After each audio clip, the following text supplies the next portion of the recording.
हाँ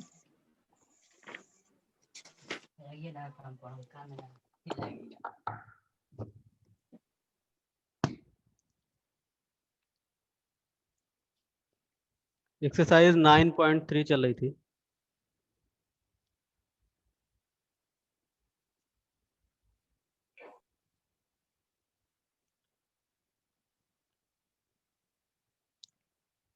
I explained question number 11 on yesterday. ये समझ में आ गया था? Question number 11 exercise 9। नो, एक बार और बता दीजिए सर। ओके।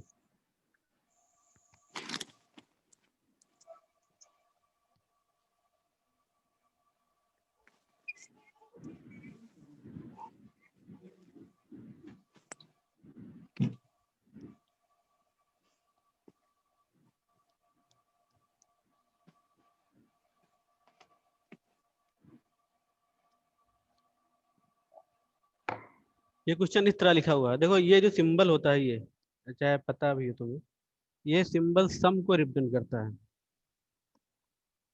और सम कहाँ से कहाँ तक जाएगा? k इक्वल्स 1 to 11 जाएगा। इसमें एक 3 की पावर में k लिखा हुआ है, तो ये टर्म लिखते जाएंगे और कहाँ से कहाँ तक ले जाएंगे? 1 से 11 तक ले जाएंगे और बीच में एडिशन साइन यूज करते चले जाएंगे। तो सपोज जैसे मान लेते हैं, ये तो ये क्या लिखा है? ये एक जनरल फॉर्म लिखा हुआ है, मतलब यहाँ एक्सपेंशन, हम पूरा एक्सपेंशन लिखने के जहाँ इस सिंबल को यूज करके बता सकते हैं कि कितने टर्म ऐसे यूज हुए हैं। अगर इसको एक्सपेंड कर दिया जाए, ये सिंबल हटा दें हम, तो ये कैसा टर्म होगा? प्लीज जरा स्पीकर प्लीज ऑफ कर लिया करो यार। जब कुछ पूछना हो तो स्पीकर ऑन करो, नहीं तो स्पीकर ऑफ रखा करो।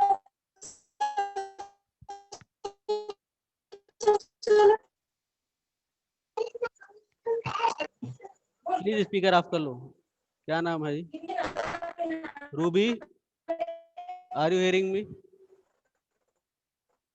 Please mute your speaker.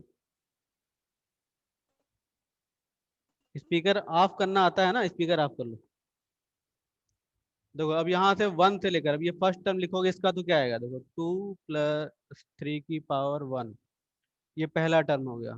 फिर 2 + 3 square second term, 2 + 3 cube third term. अब ये k की वैल्यू कहाँ तक जाएगी? 11 तक जाएगी।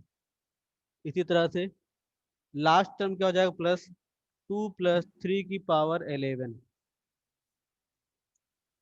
देखो इस सीरीज में दो तरह के टर्म, एक 2 का टर्म है जो सब में आ रहा है, और दूसरा टर्म है 3 जो कि जिसकी पावर हर टर्म में बढ़ती चली जा रही है। तो हम इन इन दोनों टर्म को अलग अलग लिख लेना, करना क्या है? एडिशन करना है सबका। तो 2 वाले टर्म अगर हम देखें तो सब कितने टर्म हो जाएंगे? जितनी बार 3 की पावर देख रहे हैं उतनी बार 2 यूज हुआ है। 1 2 3 11, और 11 टाइम्स हमने 2 यूज ऐड किया है। तो 2 + 2 + 2, और कितनी टाइम एडिशन है? ये 11 टाइम्स है।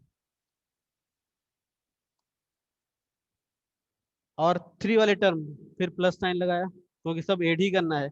और जो दूसरी सीरीज है वो 3 की सीरीज है, 3 + 3 square + 3 cube, and the last is 3 की पावर 11।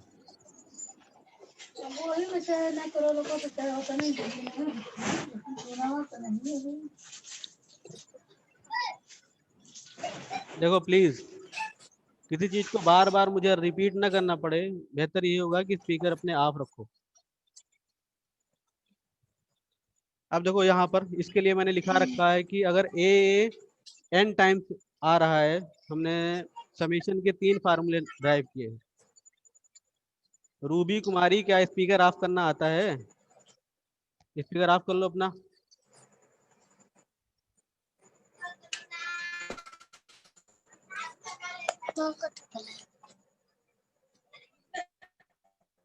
सर उस केमिस्ट्री के पीरियड से ही कर रहे हैं। सर ये न्यू स्टूडेंट है, इसको समझ में नहीं आ रहा है। इसको लगता है म्यूट करना नहीं आता है। हाँ सर, इसीलिए। चलो तो फिर सभी लोग म्यूट हो, अब क्या करा जाए। मुझे तो मैं सोचता था कि कोई दिक्कत हो तुम पूछ सकते हो, और वो पूरे को डिस्टर्ब कर रही है। सर रिमूव कर दीजिए। हो सकता है जान उसको पता ही नहीं चल रहा हो किस तरह हटाया म्यूट किया जाता है। पता नहीं चल रहा है कि यस सर, कैसे आप ही म्यूट कर दीजिए सर। तो 2 + 2 11 टाइम्स ऐड किया गया है, तो ये हो जाएगा 2 × 11। कैसे फार्मूला, एक मैंने फार्मूला बताया है। एसएन के 3 फार्मूले बताए हैं समीशन के इन जीपी। पहला है कि अगर सिमिलर टर्म्स हमें ऐड कर रहे हैं, सिमिलर टर्म मीन जिनमें जिनमें 1 का मल्टीप्लिकेशन होकर टर्म आ रहे हैं। तो ऐसे जैसे यहाँ पर क्या है, जो टर्म है देखो, हर टर्म में क्या है, 1 का मल्टीप्लिकेशन है। तो ऐसे टर्म में समीशन होता है n a. What is the n? N means number of term. तो यहाँ पे नंबर ऑफ टर्म कितने हैं? 11। और ए का काम कौन कर रहा है? First term 2। तो 2 × 11 हो गया एन ए। और जो सेकंड वाली सीरीज है 3 + 3² + 3³ अप टू 3 की पावर 11। अब देखो यहाँ पर इसमें हर टर्म में 3 का मल्टीप्लिकेशन करके नेक्स्ट टर्म गेन कर रहे हैं। तो पहली चीज है मल्टीप्लिकेशन कर रहे हैं, और 3 का 1 से बड़ी वैल्यूज का कर रहे हैं। मल्टीप्लिकेशन कर रहे हैं इसलिए जीपी है, और जीपी होने के साथ ये सीरीज का समीशन क्या होगा? S n equals a r की power n-1/r-1। Why? Because r is greater than 1 here. तो अब यहाँ पर a that is 3, r r means 3² / 3 किया तो 3 आ जाएगा। 3³ / 3² करोगे किसी अगले टर्म से, उसका पिछला, जैसे ये थर्ड टर्म से अपान सेकंड टर्म करो 3 मिलेगा, सेकंड टर्म अपान फर्स्ट टर्म करो 3 मिलेगा। और ये 3 क्या है? आर का काम कर रहा है, तो 3 हो गया। नंबर ऑफ टर्म कितने हैं? 11। -1/3 - 1। कौन सा फार्मूला? ए आर की पावर n-1/r-1। ये हो गया 22। 3/2 एंड 3 की पावर 11 - 1। ये आंसर बन जाएगा।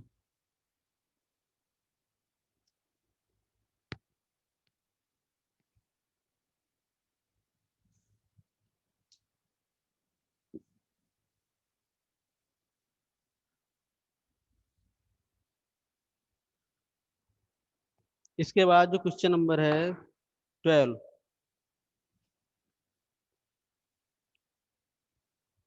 तो 12 में कह रहा है कि the sum of the first 3 term of a GP is 39/10 and their product is 1। Find the common ratio and the terms. 3 term हैं जीपी के जिनका समेशन 39/10 है।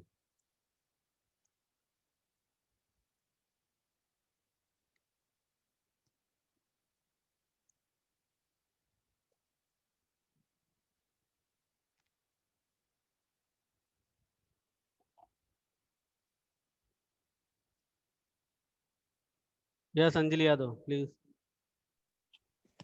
सर इसको सॉल्व नहीं करेंगे? अब 3 की पावर मान लेते हैं 13 या 24 आ जाएगा, तो हम कहाँ सॉल्व करेंगे? इसको इसी पे छोड़ देंगे। अगर 3 की 2 पावर 6 आए 5 आए तो उसकी वैल्यू हम निकाल सकते हैं। अब इतना इतना लंबी पावर है तो ऐसे भी छोड़ सकते हैं।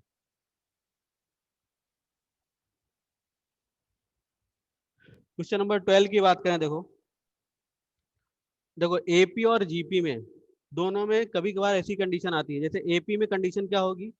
3 टर्म है, उनका एडिशन इतना दे रहा है, तो टर्म बता दो।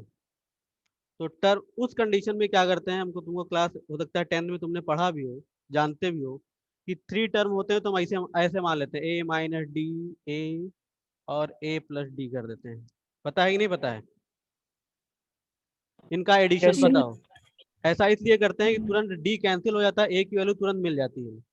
पता है, सपोज इसका पता है तुमको कि 24 हो सपोज, तो हम ऐसा, ये एक टर्म, पहला टर्म ये हो गया, दूसरा ये हो गया, तीसरा ये हो गया। अब ये एपी में है, फायदा खाली इतना मिलता है कि अगर एडिशन कर रहे हो तो तुरंत ए की वैल्यू जनरेट हो जाती है। जैसे 3 हो गया 24, A = 8 निकल आया। यहाँ ए की वैल्यू रखी, डी की पता चली। अब कोई और इक्वेशन दी होगी उससे डी निकाल लेंगे रखकर। ऐसे ही जब जीपी लेते हैं तो अगर 3 टर्म दिए हैं और उनका मल्टीप्लिकेशन दिया हुआ है, जैसे यहाँ एडिशन दिया था, तो उस कंडीशन में हम टर्म कैसे मानते हैं?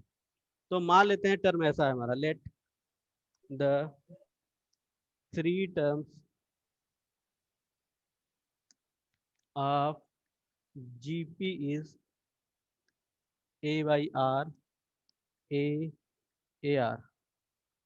अब फायदा क्या होगा? अगर इसको मल्टीप्लिकेशन प्रोडक्ट लेंगे, R से R कैंसिल हो जाएगा और A क्यूब की वैल्यू आ जाएगी, तो A की वैल्यू हम और कंडीशन दी होगी उससे हम निकाल लेंगे। अब उसने बोला है कि इनकी प्रोडक्ट अकॉर्डिंग टू क्वेश्चन क्या कह रहा है, A by R into A r, इसकी वैल्यू दे रहा है 39/10।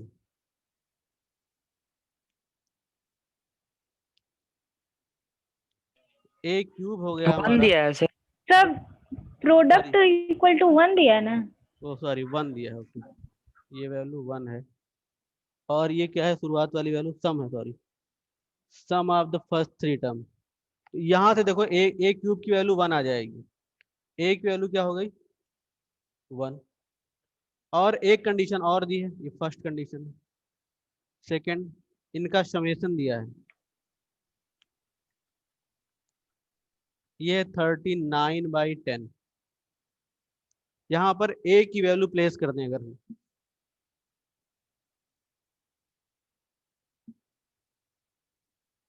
और ये जीपी में है भी, देखो इसका रेशियो और इसका रेशियो सेम आएगा, प्लेसिंग ए इक्वल्स 1, तो ये क्या आ जाएगा 1/R 1 + R इक्वल्स 39/10। जरा इसको सिंप्लीफाई कर लेते हैं, 1 + R + R² अपान R, 39/10 क्रॉस मल्टीप्लिकेशन, इधर 10 + 10R + 10R² इक्वल्स 39R, या फिर 10R², इसको इधर ले आएंगे -29R,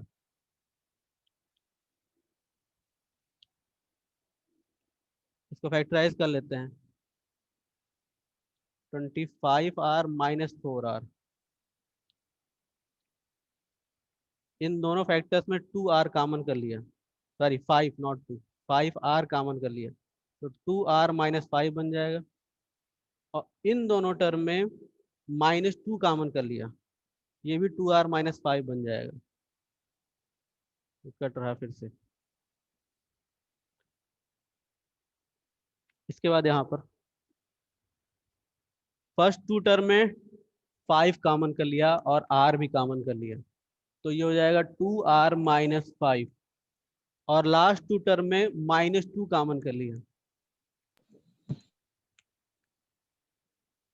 2R - 5 and 5R - 2 equal 0.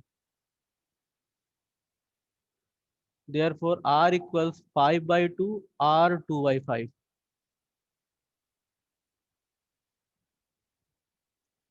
अब देखो A पता है, R पता है, तो एक बार A ये ले लेंगे, R ले लेंगे, ये तीनों टर्म निकाल लेंगे, और एक बार A फर्स्ट 1 है, ये R को ये ले लेंगे, फिर 3 टर्म्स फाइंड आउट कर लेंगे, तो कंडीशन 2 हो जाएंगे इसमें।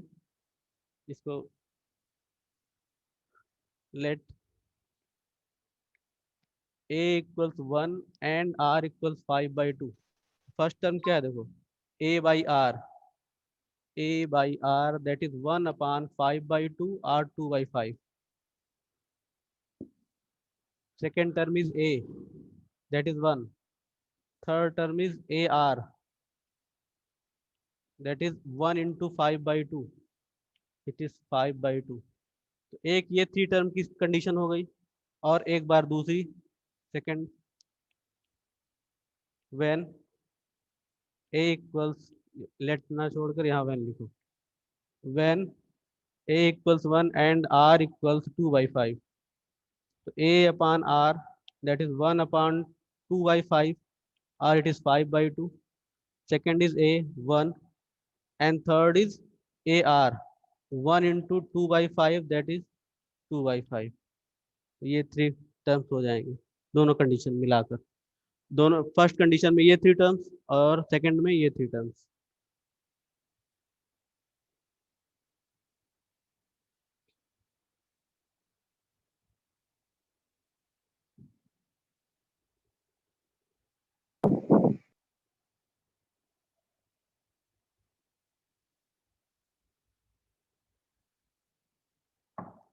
क्वेश्चन नंबर 13, एक सीक्वेंस दी हुई है और समीशन दिया है।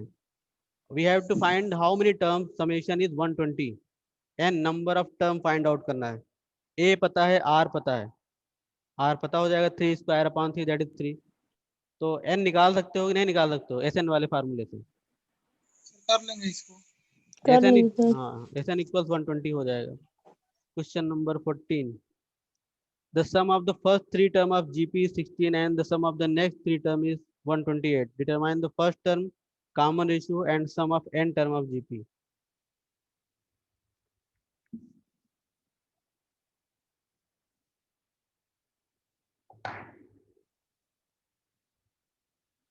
T1, T2, T3, ये फर्स्ट थ्री टर्म का सम सपोज मैंने S1 मान लिया, और T4, T5, T6 sum of the next three term suppose it is S2। अब उसने बोला है कि फर्स्ट थ्री टर्म का सम 16 है,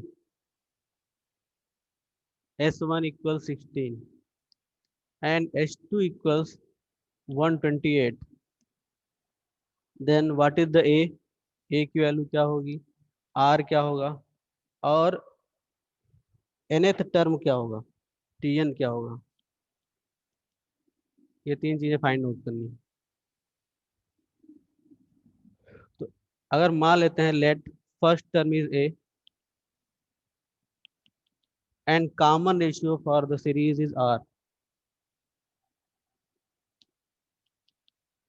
तो अगर S1 की बात करें, अब S1 किसे रिप्रेजेंट कर रहा है? थ्री टर्म्स को रिप्रेजेंट कर रहा है। तो अब यहाँ पे कंडीशन एज्यूम कर रहे हैं, मुझे नहीं पता कि आर ग्रेटर है लेस है क्या है। हम सपोज एक कंडीशन कोई भी ले रहे हैं, आर इज ग्रेटर देन 1, और जो भी आर होगा वो सभी के लिए होगा, चाहे फर्स्ट कंडीशन को फर्स्ट थ्री टर्म लें या लास्ट थ्री टर्म लें। तो अगर आर इज ग्रेटर देन 1 है, क्योंकि आर नहीं पता है, तो मैंने आर को 1 से ग्रेटर कंडीशन एक कंडीशन एज्यूम कर ली। तो यहाँ पे क्या आएगा, ए आर की पावर, अब कितने टर्म यूज कर रहे हो, एन क्या रिप्रेजेंट करता है, नंबर ऑफ टर्म रिप्रेजेंट करता है, और चूंकि 3 की बात कर रहे हैं इसलिए 3 हो गया S1, और इसकी वैल्यू दे रखी है 16, इक्वेशन नंबर 1।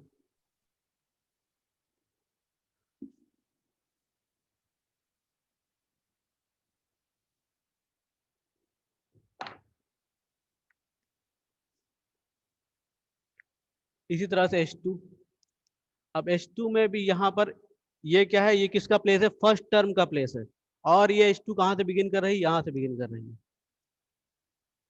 ये T4 इसका फर्स्ट टर्म बन जाएगा, फॉर H2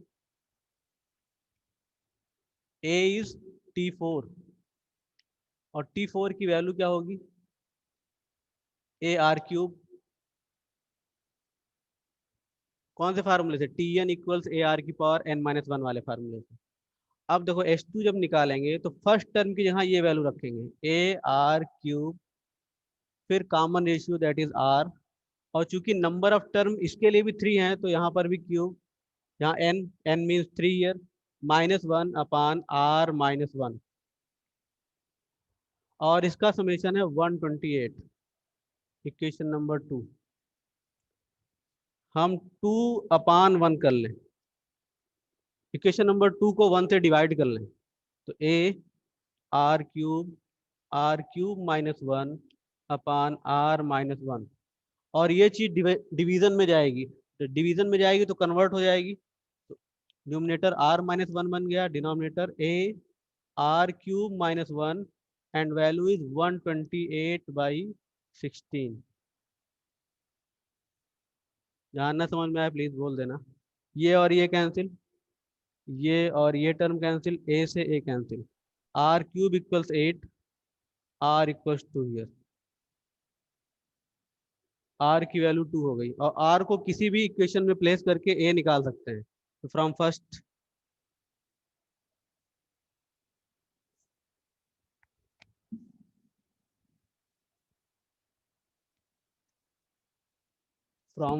यहाँ पे R की वैल्यू प्लेस कर दी, तो A 2 की cube -1 upon 2 -1, and value is 16 year. तो ए यहाँ पे 1 हो जाएगा। ये हो गया 8 - 1 that is 7।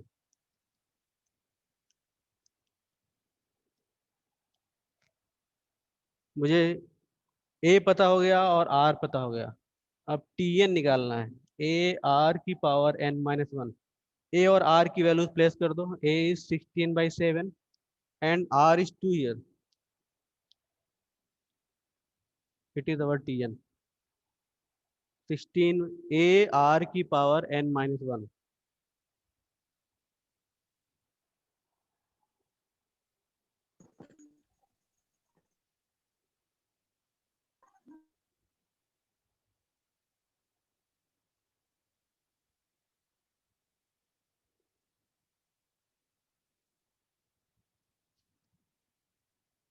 Third answer is this.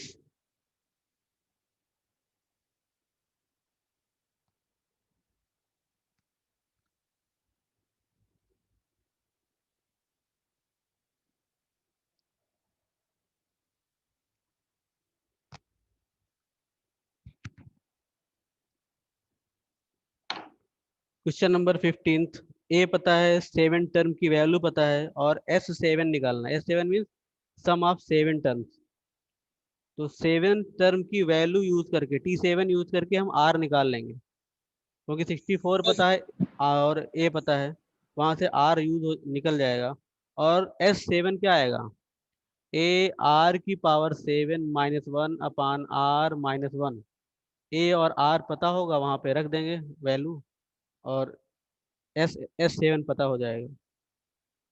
Question number 16। Find a sum for which the sum of the first two term is -4 and fifth term is 4 times of the third term। जरा question number 16 solve करते हैं। Sir हाँ yes बोलो। Sir जो are है sir वो कैसे पता चलेगा कि ग्रेटर देन 1 है इस केस में सर? देखो हम लेस देन 1 ले लें तब भी ये कैंसिल हो जाएगी वैल्यू। सपोज ओके मैं sir. R is less than 1 ले लूं, तब भी क्या आएगा? ये चीज और ये दोनों में सेम दिखेगा, वो कैंसिल हो जाएगा। तो उससे वैल्यू का कोई इफेक्ट नहीं पड़ेगा, चाहे लेस लें चाहे ओके ग्रेटर सर। लें।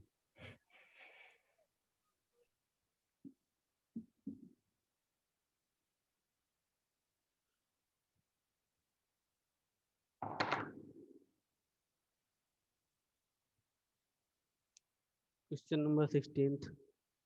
मान लेते हैं let the first term is a and common difference is d. Sorry, common ratio not difference is r. अब according to question, sum of the first two term, first and second term का जो sum है that is -4। First term is a, second term is a r, इसकी value -4 है। And fifth term is 4 time of the second term, ये first condition हो गई। और इसी की सेकेंड कंडीशन है fifth term is 4 time of the second third term. मतलब अगर हम 4 टाइम ऑफ सेकेंड, मतलब अगर थर्ड टर्म में 4 का मल्टीप्लिकेशन करेंगे तो ये फिफ्थ टर्म के इक्वल वैल्यू आएगी। अब T5 कितना होगा हमारा? T5 मीन्स ए आर की पावर 4 इंटू 4, ये क्या आएगा? ए आर स्क्वायर आएगा Tn वाले फार्मूले से, ए आर की पावर n-1 से। अब देखो ए से ए कैंसिल आउट, यहाँ से ये और ये cancel out. R square equals 4, r equals +-2।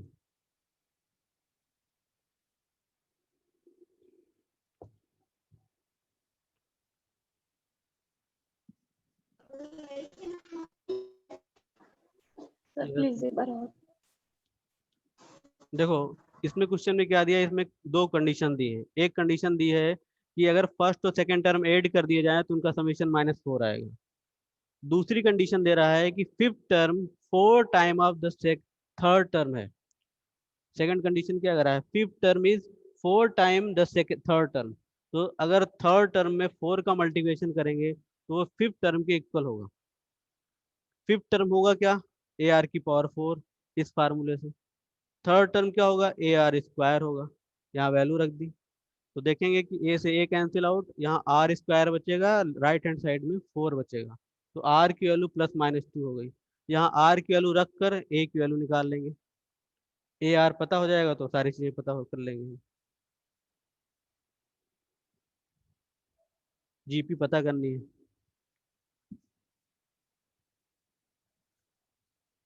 तो क्वेश्चन नंबर 19 बताइए क्वेश्चन नंबर सर। 19। आ रहा हूँ, एक मिनट। फ्रॉम 1, यहाँ पर ए की वैल्यू ए की वैल्यू निकालनी है, तो ए प्लस यहाँ आर की वैल्यू, दो कंडीशन आएगी।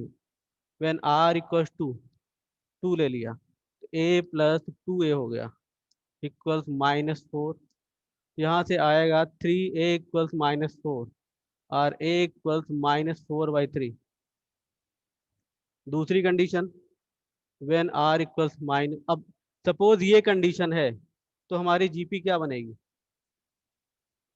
फर्स्ट टर्म -4/3, उसमें आर का मल्टीप्लिकेशन किया, सेकेंड टर्म जनरेट होगा -8/3, फिर third term -16/3, like so on. और इसी में दूसरी condition from 1 when r is -2, इस पे वैल्यू प्लेस कर दी, तो a -2a हो जाएगा इक्वल्स -4। तो -a equals -4 cancel, a equals 4 हो गया। a इक्वल्स 4 रखेंगे तो फर्स्ट टर्म 4 हो गया, इसमें 2 का मल्टीप्लिकेशन है, what is the r here, -2, तो हो जाएगा दूसरा टर्म हो जाएगा -8, तीसरा टर्म हो जाएगा 16, फिर चौथा टर्म -32, -2 का मल्टीप्लिकेशन करते चले जाएंगे क्योंकि यहाँ पे r कितना आ रहा है, -2 आ रहा है। तो ऐसे दो सीरीज जनरेट हो जाएंगी। कौन सा 19 कह रहे हो, 19 के पहले 17 और 18, can you do it? Yes sir.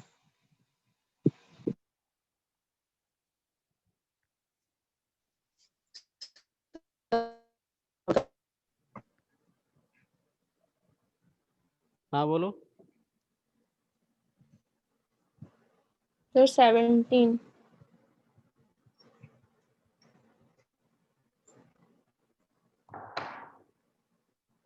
17, 4th, 10 और 16 टर्म ऑफ जीपी। तो 17 तो आसान है। 4th T4, मान लेते हैं यहाँ पर भी late the first term is a and common ratio is r, ये लेट कर लिया, उसके बाद का टर्म T4 क्या हो जाएगा, AR³ और T10 AR⁴ 9, इसकी वैल्यू दी है इसकी वैल्यू y दी है, और T16 दैट इज AR⁵15, इसकी वैल्यू z दी है। और तुमसे क्या कह रहा है कि x y z जीपी में है।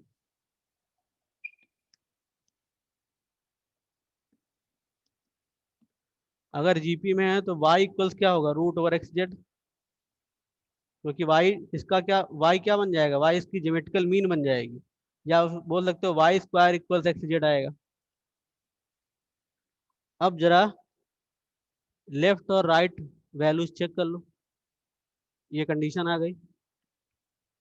What is the y here, LHS y, हमको ये प्रूव करना है, किसके लिए, कि हम ये प्रूव कर पाए कि x y z जीपी में है, क्योंकि जीपी में होगा तो ये y हमारा क्या बन जाएगा, ये हमारा ज्योमेट्रिकल मीन बन जाएगा, और ज्योमेट्रिकल मीन की ये कंडीशन होती है। तो यहाँ से मैंने इस कंडीशन से ये कंडीशन निकाल ली।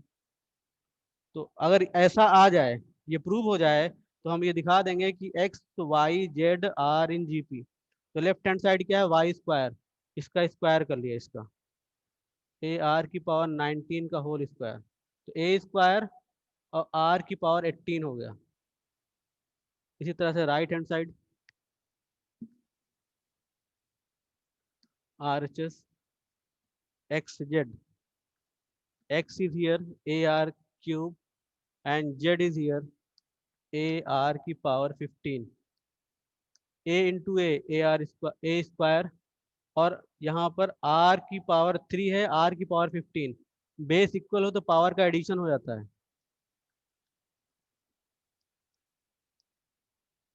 Therefore LHS equals RHS. So X, Y, Z are in GP.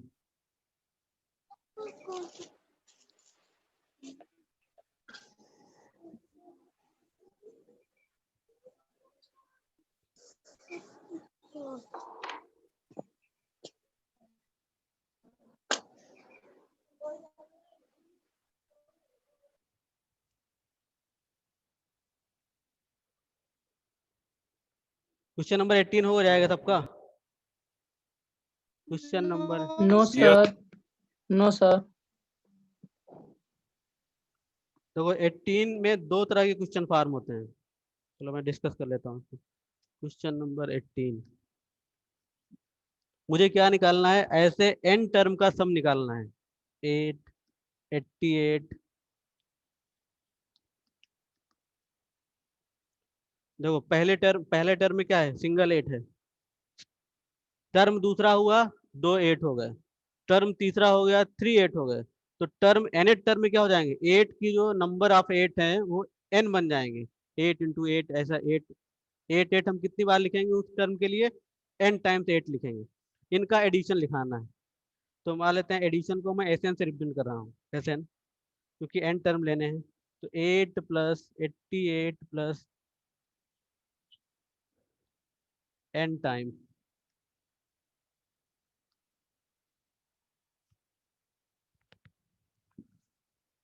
अब इसमें थोड़ा सा इसका समेशन के लिए एक जुगाड़ बनाना पड़ेगा, मतलब मैथमेटिकल जुगाड़।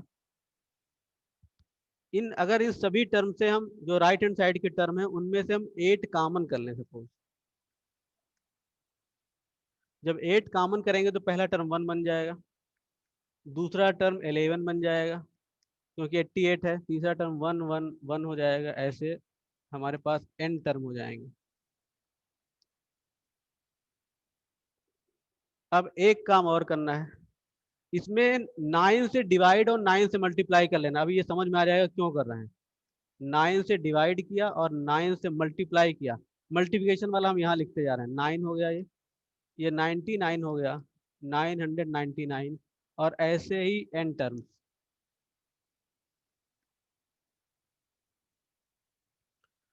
एट बाई 9, देखो इस टर्म को मैं लिख सकता हूँ 10 माइनस 1 9, इसे लिख सकते हैं 100 माइनस 1, इसे लिख सकते हैं 1000 माइनस 1, इसके आगे वाला टर्म लिखेंगे तो 10,000 माइनस 1, और ऐसे ही n टर्म्स होंगे।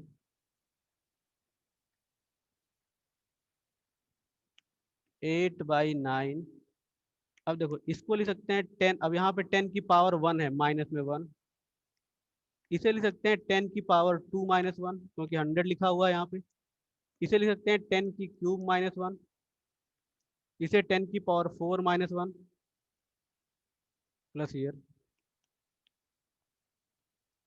अप टू n टर्म्स, ये सम करना है। अब ये देखो यहाँ पर मैंने ऐसा क्यों किया, ये देखो इसमें 9 से डिवाइड क्यों किए हाँ हैं? उसी की मैं बात कर रहा हूँ। Yes. देखो ये टर्म ऐसा इसलिए मैंने बनाया क्योंकि मैं चाहता हूँ कि कोई ऐसी सीरीज बन जाए जिसमें कुछ कॉमन निकाला जा सके। ऐसे अगर इस फॉर्म में एडिशन करना चाहोगे तो हम किसी कंडीशन में कर ही नहीं सकते क्योंकि हर की वैल्यू चेंज हो जा रही है। यहाँ पर क्या है, जब मैंने ऐसा कर दिया तो अब मैं इसको इस तरह लिख सकता हूँ, और हर में दिख रहा है कि 10 आ रहा, 10 मेरा आ रहा है, यहाँ पे 10 केवल है, यहाँ पे 10 का स्क्वायर है, यहाँ पे 10 की क्यूब है, तो एक तरह की सीरीज फॉर्म हो गई। और इस सीरीज को यूज करके हम समेशन फाइंड आउट कर सकते हैं। यहाँ पर या यहाँ पर हम नहीं फाइंड आउट कर सकते हैं। 8 में 8 कॉमन किया तो 1 हुआ, और 1 में 9 का मल्टीप्लिकेशन किया तो ऐसा बन गया। ऐसा इसलिए बनाया क्योंकि हम 10 माइनस 1 लिख पाए, यहाँ पर मैं नहीं लिख सकता था। ये 8 कॉमन 8, अब इसको 8 माइनस 2 लिखते, यहाँ पर क्या लिखते 10 माइनस 2 लिखते, यहाँ पर तो 10 का कोई फॉर्म नहीं बन पाता। कि एक सिंगल फॉर्म बन जाए, किस फॉर्म में? 10 के फॉर्म में। अब देखो इस सीरीज में दो तरह से हम इसको, एक 10 वाली सीरीज है ये, और एक 1 है जब सब में सब्ट्रैक्ट हो रहा है। तो 10 वाले टर्म को मैं एक साथ कर ले रहा हूँ, 10 फिर 10 स्क्वायर, और ये एडिशन में है, ये सब प्लस प्लस टर्म है, ये प्लस 10 क्यूब प्लस 10 की पावर 4, और ऐसे ही हमारे पास n टर्म है, और हर टर्म में -1 सब्ट्रैक्ट किया गया है। और कितनी बार सब्ट्रैक्ट किया गया है? n time. जितनी बार 10 है उतनी बार 1 है, और कितनी बार यूज करना है? n बार यूज करना है। तो माइनस, ये तो प्लस हो गया सम। इसके बाद -1 वाले टर्म एक जहां कलेक्ट कर लिए, n टाइम्स 1 1 1, कितनी बार? n बार, n हो गया। और बीच में नेगेटिव साइन कॉमन कर लिए, इसलिए सबको पॉजिटिव बना दिया, बीच में लिख दिया।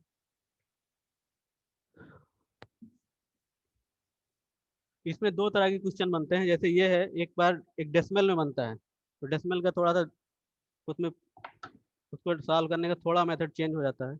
अब देखो यहाँ पर ये कैसी सीरीज बन रही है? जीपी बन रही है। क्यों? क्योंकि हर टर्म में 10 का मल्टीप्लिकेशन किया जा रहा है, 10 का, तो हमको नेक्स्ट टर्म मिल रहा है, मल्टीप्लिकेशन किया जा रहा है, इसलिए जीपी बोल रहा हूँ मैं। तो जीपी बन रही है, और कितने टर्म का सम है? n टर्म का सम है। r की वैल्यू क्या हो जाएगी? 10 square upon 10, that is 10, and this value is greater than 1। तो समीशन का फार्मूला 8/9 तो कॉमन है, a दैट इज 10, 10, और चूंकि r हमारा 10 1 से बड़ा है, इसलिए r की पावर n-1 वाला फार्मूला। और यहाँ के लिए 1 1 1 n टाइम्स ऐड कर रहे हैं, तो क्या हो जाएगा? n इंटू 1, n वाला फार्मूला 8/9, देखो 10/9, और 10 की पावर n-1, n-1, और माइनस में n।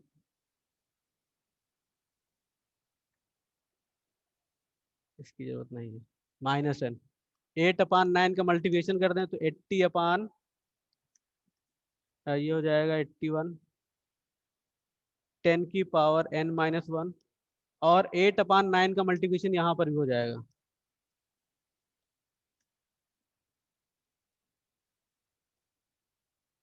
अब आंसर मुझे नहीं पता किस इस पार में लिखा होगा या तो इस पार में लिखा होगा।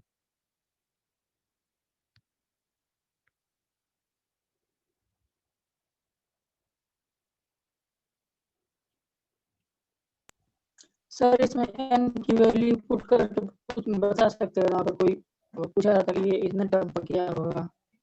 मैं तुम्हारी आवाज तुम्हारी क्लियर नहीं, बोलो जरा, तो सही एक बार फिर से रिपीट करो अपनी बात, क्या पूछना है? सर अब पूछता कि इतने टर्म्स पे एसएन की वैल्यू क्या होगी, तो यहाँ से निकल सकता था। इतने टर्म के लिए वैल्यू क्या होगी, क्या कैसे निकाल सकते हैं? देखो ये दरअसल यहाँ पर क्या है, यहाँ पर सिस्टमेटिक टर्म नहीं लिखे हुए हैं। हमको जीपी कब निकाल सकते हैं? जीपी तभी निकाल सकते हो जबकि कॉमन रेशियो सेम हो। यहाँ पे क्या कोई दिख रहा है कि किस तरह का कॉमन रेशियो यूज हो रहा है? कैसे निकाल पाओगे जीपी? हाँ सर। देखो अगर मिसलेनियस पे अगर जाएं तो पेज नंबर 200 पे दो क्वेश्चन, पेज नंबर 200